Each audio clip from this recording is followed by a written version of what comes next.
when you see a beautiful, powerful woman of color that walks into the building, that walks trying to get on the elevator, that's on your team, that type of beauty cannot be replicated.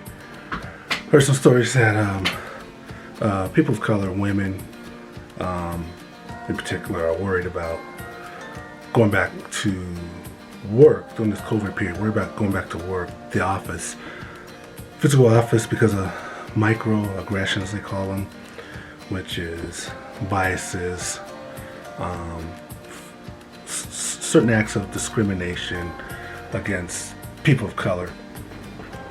And I was just thinking, and so people may not be aware that, people of non-color may not be aware of the things that people, women of color go through in the workplace. You're trying to speak up in a meeting and people aren't interested in what you have to say, so they cut you off, or they act like they don't hear you, or you'll say something and then 5-10 minutes later, 15 minutes later, somebody will repeat what you had said, and then they will accept that idea and run with it, and you're totally ignored.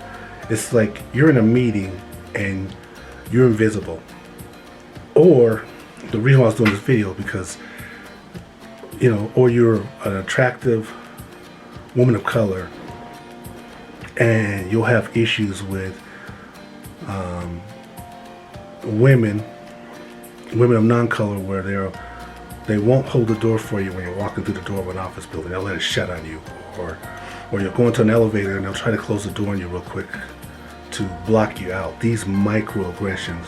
Or if you get on the elevator, people are talking, all of a sudden they get real quiet, and they'll say comments behind your back as if you don't know that they're talking about you. These are like microaggressions. But one of the microaggressions that I do keep hearing about is that with these attractive women of color, they'll come across attractive women of non-color, and they're excluded, say comments about them, and like I said, the elevators and closing the doors.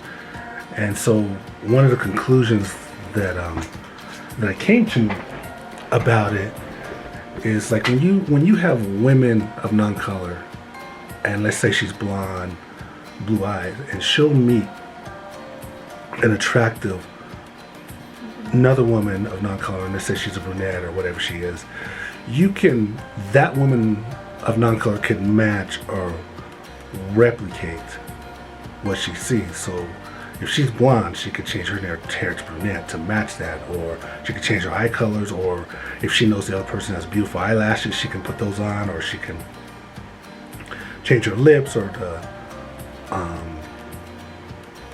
lipstick, whatever it is. She can get Botox. She can do all these things to replicate each other of women of non-color. But when you see a beautiful, powerful woman of color that walks into the building, that walks trying to get on the elevator, that's on your team, that type of beauty cannot be replicated by a person of non-color. The beautiful hair, the full nose, the skin texture, the body types, whatever it is, it's not going to be easily replicated.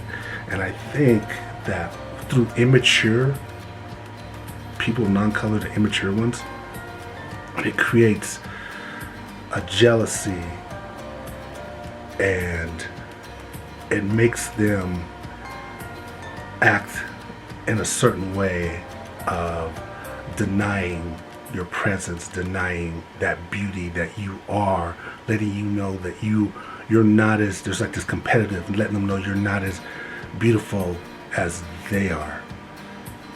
That's all I got on it.